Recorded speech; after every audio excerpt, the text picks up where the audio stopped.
Hello students, welcome to my channel Shikha Chauhan. And students, हमने अपनी last video में trait theory of leadership को study किया था एंड इस वीडियो में हम बिहेवियरल थ्योरी ऑफ लीडरशिप को स्टडी करेंगे। ठीक है, so let's get started. Behavioural theory of leadership focus कर that a strong leadership is the result of effective role behaviour.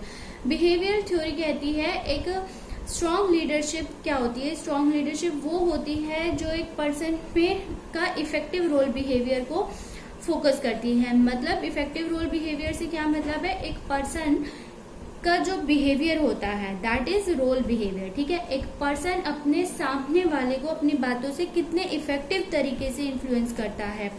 ठीक है, इसको ही हम स्ट्रॉन्ग लीडरशिप कहते हैं। ठीक है, leadership is shown by a person act more than by his trade. Behavioural theory पे लीडरशिप में जो है एक पर्सन के एक्ट्स पर ज्यादा ध्यान दिया जाता है बजाय उसकी खूबियों के, जबकि ट्रेड थ्योरी में क्या था, एक पर्सन की खूबियों पर ज्यादा फोकस किया जाता था, ट्रेड पर ज्यादा फोकस किया जाता था, उसके एक्ट पर कम ध्यान दिया फोकस किया जाता था। ठीक है, इसीलिए उसका नाम ट्रेड थ्योरी ऑफ लीडरशिप था, जबकि इसका नाम बिहेवियरल थ्योरी ऑफ लीडरशिप है, क्योंकि यहाँ पर बिहेवियर पर फोकस किया जाता है। एक पर्सन के बिहेवियर पर फोकस करके ही उसकी लीडरशिप को डिसाइड किया जाता है कि वो कितना स्ट्रॉन्ग लीडरशिप है। ठीक है, और ट्रेड थ्योरी में हमें बोला था कि leaders are born not made, but behaviour theory में जो होता है वो कहती है कि leaders are made not born. ठीक है, रिसर्चर, थर्ड पॉइंट है, researchers exploring leadership role have come to the conclusion that to operate effectively groups need. ठीक है, आगे तो ये वाला पॉइंट रिसर्चर क्या कहती है, रिसर्चर ने लीडरशिप को एक्सप्लोर करके कहा कि एक पर्सन जो है वो एक ग्रुप की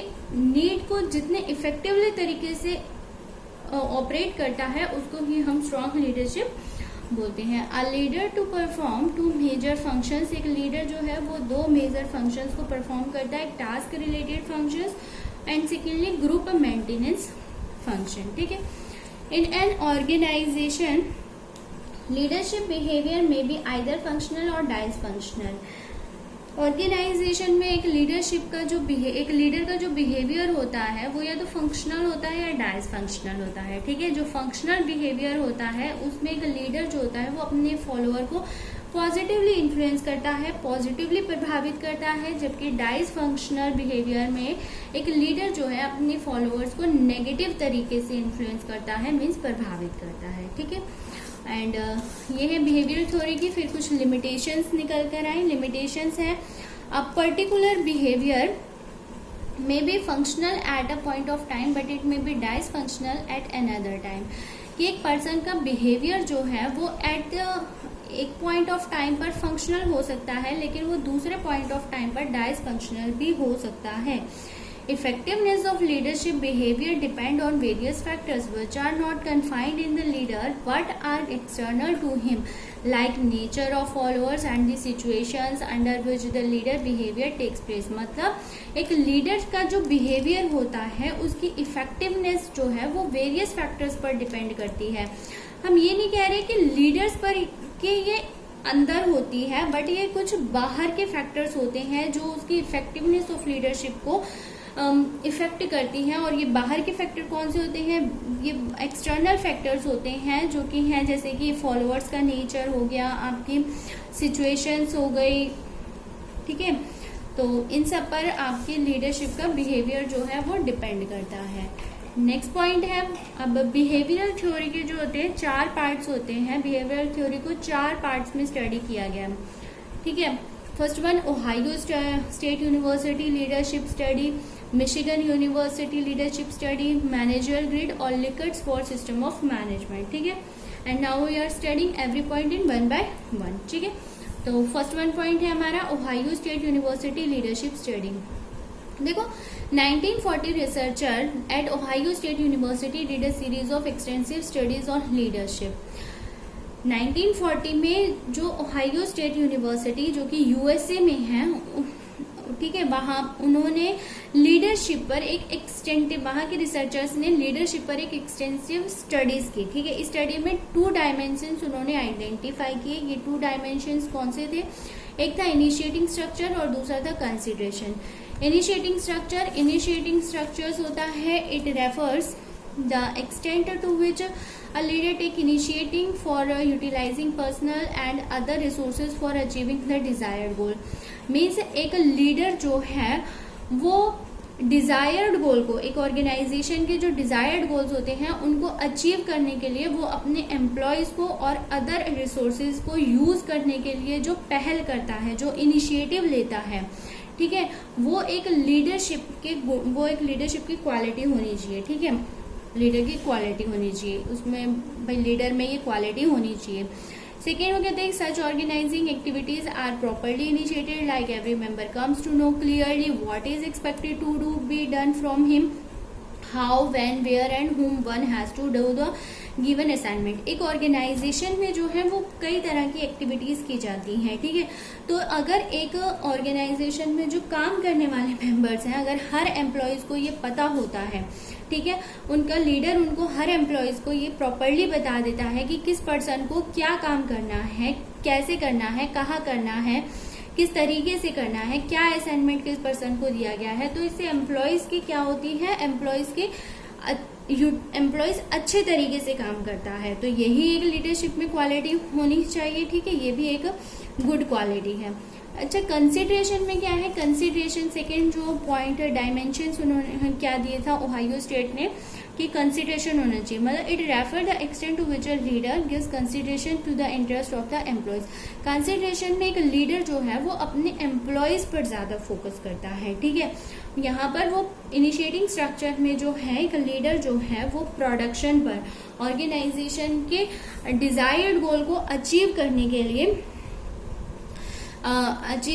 लिए जो काम करता है उसको वो टास्क जो करता है, टास्क पर फोकस करता है, वो होता है इनिशिएटिंग स्ट्रक्चर। जबकि कंसिडरेशन में एक लीडर जो है वो अपने एम्प्लॉयज पर ज्यादा फोकस करता है। Leader of high consideration is highly interested, यहाँ पर एक लीडर का जो है हाईली इंटरेस्टेड होता है to find out the needs of his employees, given them patient hearing, trust them, develop two way communication system.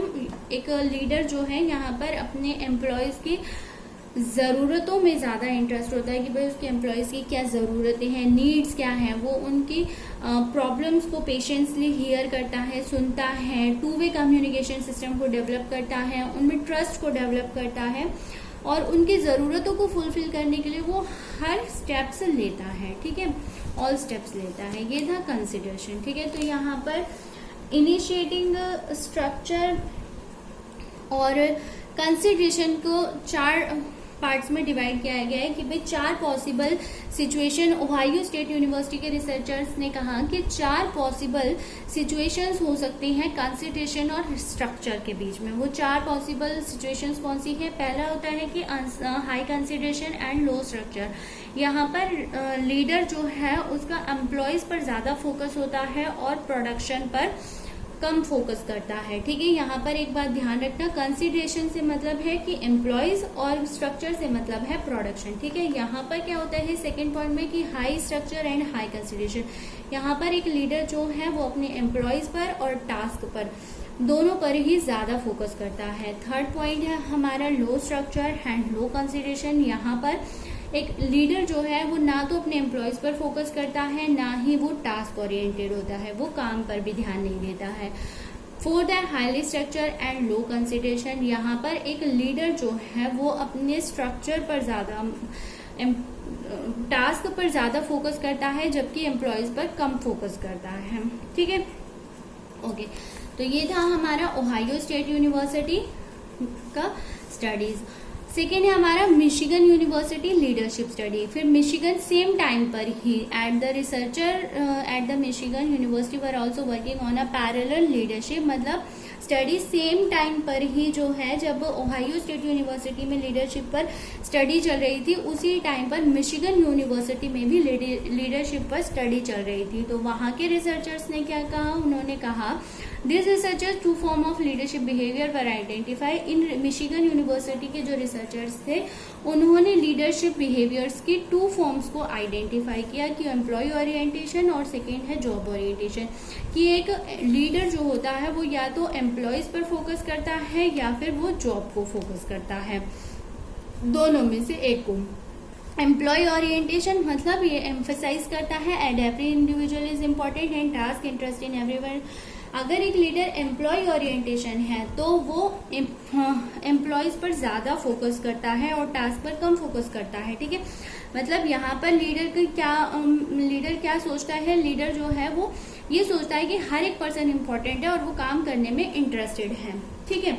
Second है जॉब ओरिएंटेशन। इसमें लीडर फोकस करता है प्रोडक्शन पर and technical aspect of job and employees are taken as tools of for accomplish the jobs. यहाँ पर employees को एक tools की तरह लिया जाता है और यहाँ पर एक लीडर जो है वो प्रोडक्शन पर ज्यादा फोकस करता है, ठीक है।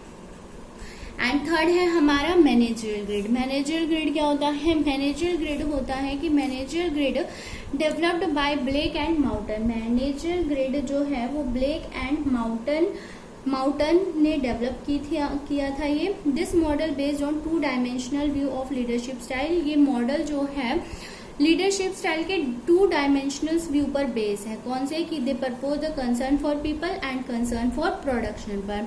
उन्होंने बोला कि ये कंसर्न फॉर पीपल और कंसर्न फॉर प्रोडक्शन पर ही फोकस करता है। कंसर्न फॉर पीपल का मतलब है कि यहाँ पर एक लीडर जो है वो अपने एम्प्लॉयज की कमिटमेंट, गोल अचीवमेंट को maintaining the self esteem of workers पर ज्यादा फोकस करता है। मतलब एक लीडर जो है वो अपने एम्प्लॉयज की सेल्फ स्टीम को मेंटेन करने में, गोल अचीवमेंट में और इस पर ज्यादा फोकस करता है। And concern for production means quality of decisions, creativeness of research, quality of staff services and work efficiency पर ज्यादा फोकस करता है, ठीक है। Okay, Blake and Mouton have described the 5 style as follows, ठीक है। अब ब्लेक एंड माउटन ने जो है वो लीडरशिप के 5 स्टाइल को डिस्क्राइब किया है। फर्स्ट वन है एम्पावरिज्ड मैनेजमेंट, ठीक है, जिसको हमने 1 by 1 स्टाइल कहा। देखो मैं इसको एक चार्ट के थ्रू आपको बता पा रही हूँ कि इसका ये एक चार्ट है 1 by 1। 1 by 1 में वो कहता है यहाँ पर OX पर हमने कंसर्न फॉर प्रोडक्शन लिया है एंड OY एक्सिस पर हमने कंसर्न फॉर पीपल लिया है, ठीक है। तो 1 by 1 में एम्पावरिज्ड स्टेट में उन्होंने कहा कि यहाँ पर एक लीडर जो है उसका प्रोडक्शन पर लो, ठीक है, वो प्रोडक्शन पर कम फोकस करता है और वो अपने एम्प्लॉयज पर भी कम फोकस करता है, ठीक है। सेकंड है हमारा कंट्री क्लब मैनेजमेंट, जिसको आपने free range style of leadership भी कहा है। ये होता है हमारा 1-9, ठीक है, ये 1-9 होता है हमारा, इसको हमने कंट्री क्लब कहा है। यहाँ पर क्या है, यहाँ पर एक लीडर जो है वो प्रोडक्शन पर कम फोकस करता है लेकिन वो एम्प्लॉयज पर ज्यादा फोकस करता है, ठीक है। तो इसको हमने फ्री रेन कहा है। थर्ड है हमारा middle of the road management, 5 style कहा है। यहाँ पर जो है एक लीडर का अपने प्रोडक्शन और एम्प्लॉयज दोनों पर ही मिड लेवल का फोकस रहता है, दोनों पर ही, मतलब वो ना तो बहुत ज्यादा ध्यान देता है ना ही बहुत कम ध्यान देता है, फोकस करता है, ठीक है। एंड फोर्थ है हमारा autocratic compliance autocratic leadership style, task leadership, जिसको हमने 9-1 स्टाइल कहा। इसमें एक लीडर जो है वो अपने प्रोडक्शन पर ज्यादा फोकस करता है और लो कंसर्न फॉर पीपल, और पीपल पर जो है वो लो कंसर्न करता है, मतलब अपने एम्प्लॉयज पर कम फोकस करता है। एंड हमारा लास्ट वन है पॉइंट, अगर मैं आपको दिखा पा रही हूँ, लास्ट पॉइंट है हमारा टीम मैनेजमेंट, ठीक है। टीम मैनेजमेंट 9 स्टाइल्स, और 9 स्टाइल्स हमें कहता है कि यहाँ पर जो होता है एक जो लीडर होता है वो अपने प्रोडक्शन पर और पीपल्स पर, एम्प्लॉयज पर जो है दोनों पर ही ज्यादा फोकस करता है। और अगर आपसे ये पूछा जाए कि बेस्ट कौन सा स्टाइल है, तो बेस्ट है हमारा 9-9 यानी कि टी टीम स्टाइल, ठीक है। तो ये था हमारा स्टूडेंट्स मैनेजरियल ग्रिड एंड हमारा लास्ट है लिकर्ट्स फॉर सिस्टम ऑफ मैनेजमेंट। ठीक है, लिकर्ट्स फॉर सिस्टम ऑफ मैनेजमेंट को 4 पार्ट्स, इसमें कहा कि 4 सिस्टम होते हैं हमारे। सिस्टम 1 होता है exploitative autocratic, system 2 benevolent and system 3 consultative, system 4 होता है डेमोक्रेटिक। इसको हम एक चार्ट के थ्रू इजीली स्टडी करेंगे। तो इसमें हमने इसको 4 पार्ट्स में डिवाइड कर दिया है। ठीक है, फर्स्ट वन में हम बताएंगे नेचर ऑफ लीडरशिप स्टाइल। ठीक है, देखो ऑटोक्रेटिक में क्या होता है, सिस्टम ऑटोक्रेटिक जो हमारा सिस्टम होता है उसमें उन्होंने कहा कि इसमें इस कंडीशन में लीडरशिप का जो स्टाइल होता है, लीडरशिप का स्टाइल जो होता है वो हाईली ऑटोक्रेटिक होता है। मतलब यहाँ पर एक लीडर जो होता है वो अपने फॉलोअर्स को डिक्टेट करता है। फॉलोअर्स अपने, यहाँ पर लीडर जो है वो खुद ही डिक्टेटर होता है, वो ही सारे डिसीजन खुद लेता है वो। ठीक है, तो मतलब तानाशाह हो गया एक किस्म से। ठीक है, सेकंड होता है बेनेवोलेंट ऑटोक्रेटिक। बेनेवोलेंट ऑटोक्रेटिक में लीडरशिप का जो स्टाइल होता है वो होता है लिबरेंट autocratic. Parental autocratic like a parental. ठीक है, लिबरेंट मतलब थोड़ा सा यहाँ पर वो अपने फॉलोअर से क्या है, कंसल्ट करता है कोई भी डिसीजन करने से पहले। एंड थर्ड होता है कंसल्टेटिव, मतलब यहाँ पर एक लीडर जो है, यहाँ पर लीडरशिप का स्टाइल जो होता है वो कंसल्टेटिव होता है। लीडर जो होता है अपने फॉलोअर से जो है वो कंसल्ट करता है। डेमोक्रेटिक में जो है आपका लीडर जो है वो डेमोक्रेटिक होता है, मतलब वो हर डिसीजन जो है, इसको आप फ्री रेन भी बोल सकते हो। तो यहाँ पर एक लीडर जो है वो अपने फॉलोअर से सारे डिसीजन लेता है।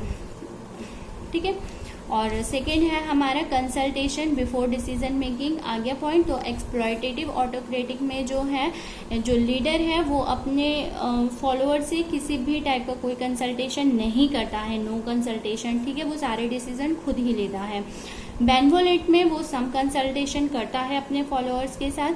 एंड कंसल्टेटिव में वो ज़्यादा कंसल्ट करता है एक लीडर अपने फॉलोअर्स के साथ। एंड डेमोक्रेटिक में एक लीडर जो होता है वो अपने फॉलोअर्स के साथ हमेशा कंसल्ट करता है। ठीक है, एंड थर्ड है कॉन्फिडेंस इन सबॉर्डिनेट्स।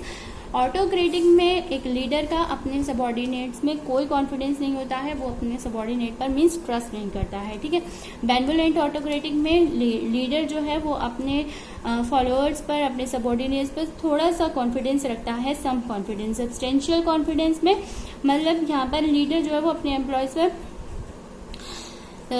कॉन्फिडेंस करता है, बट वो उनको सेकेंडली सब्सटेंशियल मतलब सेकेंडली प्रायोरिटी देता है। पहले वो खुद को प्रायोरिटी देता है और उसके बाद अपने एम्प्लॉयज को। ठीक है, डेमोक्रेटिक होता है, फुल कॉन्फिडेंस में होता है। Control on subordinates. Exploitative autocratic में एक लीडर जो होता है उसका अपने एम्प्लॉयज पर वेरी स्ट्रिक्ट कंट्रोल होता है। बेनेवोलेंट ऑटोक्रेटिक में स्ट्रिक्ट कंट्रोल होता है। एंड कंसल्टेटिव में लेस कंट्रोल होता है। और डेमोक्रेटिक में सेल्फ कंट्रोल होता है एम्प्लॉयज का अपने आप पर। ठीक है, और एम्प्लॉयज का नहीं, लीडर का एम्फेसिस होता है ऑन सेल्फ कंट्रोल पर। ठीक है, एंड नेक्स्ट है हमारा nature of relationship between leader and subordinates. देखो लीडर्स और सबॉर्डिनेट्स के बीच में कैसा रिलेशनशिप होता है।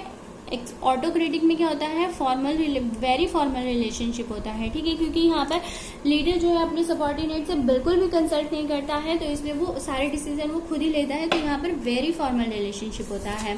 ठीक है, एंड बेनेवोलेंट ऑटोक्रेटिक में फॉर्मल रिलेशनशिप होता है। ठीक, क्योंकि यहाँ पर वो थोड़ा सा कंसल्ट करता है तो इसलिए फॉर्मल हो गया। एंड कंसल्टेटिव में क्या होता है, कंसल्टेटिव में middle of formal and informal relationship होता है। ठीक है, मिडिल लेवल का होता है। एंड सिस्टम 4 में मोर इनफॉर्मल रिलेशनशिप होता है, क्योंकि यहाँ पर सारे डिसीजन तो सबॉर्डिनेट्स खुद ही लेते हैं, तो इसलिए यहाँ पर लीडर जो होता है वो डिसीजन नहीं लेता, वो अपने फॉलोअर्स को ही सारे अथॉरिटी, सारी पावर दे देता है अपने डिसीजन लेने की। तो ये मोर इनफॉर्मल रिलेशनशिप होता है।